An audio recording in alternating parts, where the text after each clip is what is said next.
In today's video, we will discuss why does your nose bleed more in summer.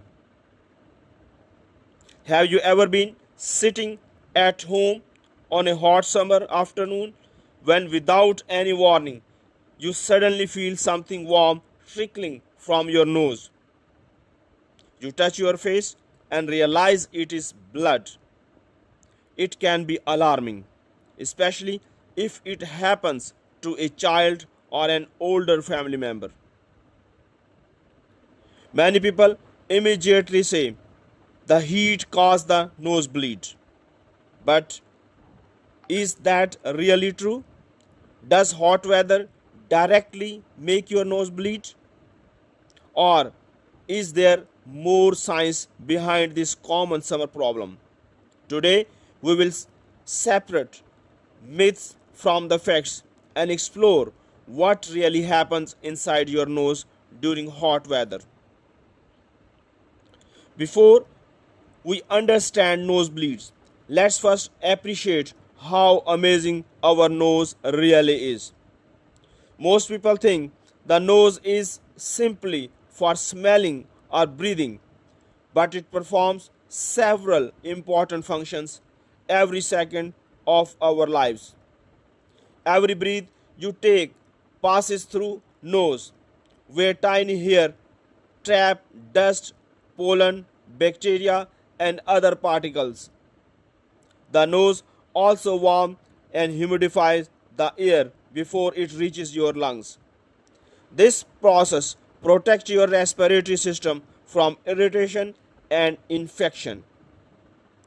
Inside the nose are delicate tissues packed with thousands of tiny blood vessels. These blood vessels work continuously to warm incoming air, making your nose one of the richest blood supplied organ in the body. This rich blood supply is exactly why nosebleeds are so common. About 90% of all nosebleeds occur in a small region near the front of the nose called Castleback. This area contains several small arteries laying just beneath a thin, delicate layer of tissue. Because these blood vessels are so close to the surface, even a small injury or irritation can cause bleeding. Now let's address the biggest myth. Many people believe that heat alone causes blood vessels to burst. This is actually an oversimplification. Hot weather itself is usually not direct cause of nosebleeds. Instead, the conditions associated with hot weather create the perfect environment for bleeding. During summer, temperature rise, humidity often drops, and people lose more water through sweating. All these factors affect the lining of nose. Imagine your skin during winter. If you do not use moisturizer, it becomes dry, rough, and sometimes even cracks. Something similar happens inside your nose. The nasal lining normally remains moist because mucus and tiny glands continuously produce fluid. This moisture keeps the tissues flexible and protect the delicate blood vessels underneath. However, when the surrounding air becomes hot and dry, moisture evaporates much faster. The nasal lining begins to dry out, tiny cracks develop, and the exposed blood vessels become extremely fragile. Even gentle rubbing or sneezing can make them rupture. Imagine your skin during winter. If you do not use moisturizer, it becomes dry, rough, and sometimes even cracks. Something similar happens inside your nose.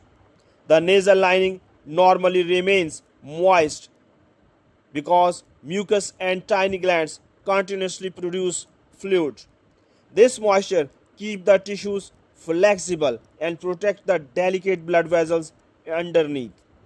However, when the surrounding air becomes hot and dry, moisture evaporates much faster. The nasal lining begins to dry out, tiny cracks develop, and the exposed blood vessels become extremely fragile. Even a gentle rubbing or sneezing can make them rupture.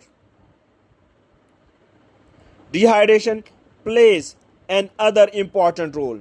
During summer, your blood loses water rapidly through sweat. If you do not replace these fluids, dehydration develops. Most people think dehydration only causes thirst, fatigue, or dizziness, but it also affects the moisture inside your nose. Less water in your body means less moisture in the nasal tissues. As the tissues dry, they become more susceptible to injury and bleeding. Children are particularly vulnerable. If you have ever watched children during summer holidays, you will notice they spend hours running, playing outdoors, and often forget to drink enough water. They also tend to rub or pick their noses more frequently. Since children's blood vessels are naturally more delicate than adults, these small injuries easily lead to nosebleeds. Older adults also experience nosebleeds more often. As we age, the tissues inside the nose become thinner and less elastic. Blood vessels lose some of their strength, making them easier to damage. In addition, many elderly individuals take blood thinning medications for heart diseases or stroke prevention. These medicines do not necessarily cause nosebleeds, but when bleeding starts, it often lasts longer because blood takes more time to clot. Another interesting factor is allergies. Summer brings high level of pollen, dust, and other airborne allergens. Allergies cause itching inside the nose, encouraging frequent rubbing and sneezing. Every sneeze creates pressure within the nasal passages, while repeated rubbing damages the already fragile tissues. Together, these effects significantly increase the risk of bleeding. Air conditioning also deserves some attention. While air conditioners provide welcome relief from the heat, they remove moisture from indoor air. Spending long hours in heavy air conditioned environments can dry out your nasal passages even more than outdoor heat. Many people notice nosebleeds after sleeping all nights in an air conditioned room without adequate humidity. Now let's discuss another widespread misconception. High blood pressure causes nosebleeds. This belief has existed for generations, but scientific studies show that high blood pressure is not usually the direct cause of spontaneous nosebleeds. Instead, high blood pressure may make bleeding more difficult to control once it starts. Most nosebleeds occur because local blood vessels are injured, not because blood pressure suddenly becomes too high. Another myth says that nosebleeds means your body has too much heat. In many cultures, people describe nosebleeds as heat leaving the body. From a scientific perspective, this is not accurate. Blood does not leave the body to cool you down. The bleeding occurs because delicate blood vessels become damaged under dry conditions or through minor injuries. What should you do if your nose suddenly start bleeding? Surprisingly, many people still follow outdated advice. Some tilt their heads backwards, others lay down or insert tissues deep into the nostrils. Unfortunately, these methods are not recommended. Tilting the head backward causes blood to flow into the throat, where it may be swallowed or inhaled. Swallowed blood can irritate the stomach and lead to vomiting. The correct first aid method is simple. Sit upright and lean slightly forward. Using your thumb and index finger, pinch the soft part of your nose, not the hard, bony bridge, and maintain a steady pressure for 10 to 15 minutes without checking every minute to see if the bleeding has stopped.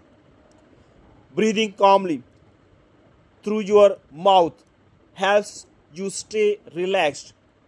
Applying a cold compress or an ice pack wrapped in a cloth to the bridge of the nose or cheeks may also help by causing blood vessels to constrict. Once the bleeding stops, avoid blowing your nose for several hours. The small clots forming over the injured vessel is fragile. Blowing the nose too soon may remove the clot and restart the bleeding. Fortunately, preventing summer nosebleed is usually straightforward. The most effective strategy is staying well hydrated. Drink enough water throughout the day helps maintain moisture throughout your body, including the nasal tissues.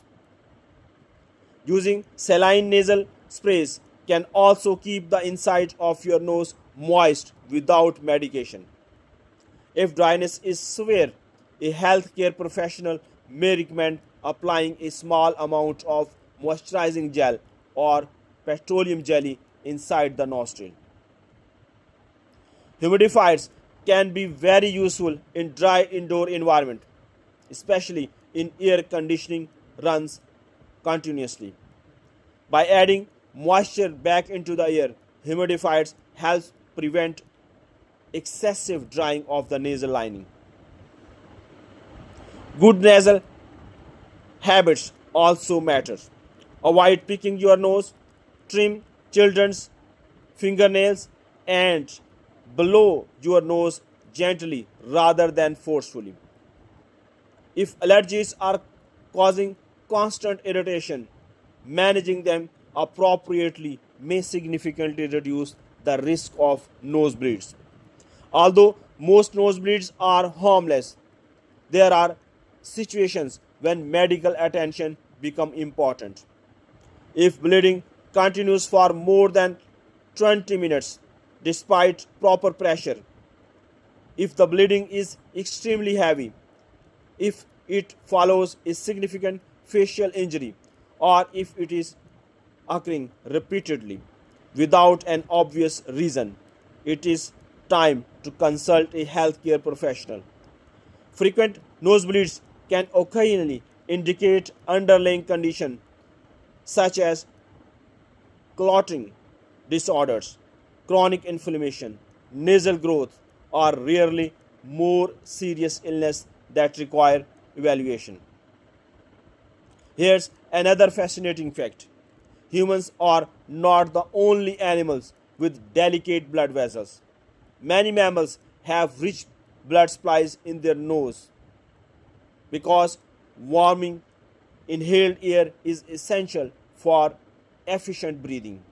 However, frequent spontaneous nosebleeds are much more common in humans because of our exposed nasal anatomy, dry indoor environment, and everyday habits like nose picking or vigorous nose blowing. So, what is the final verdict? Does summer directly cause nosebleeds? The answer is no. Hot weather itself is not usually the culprit.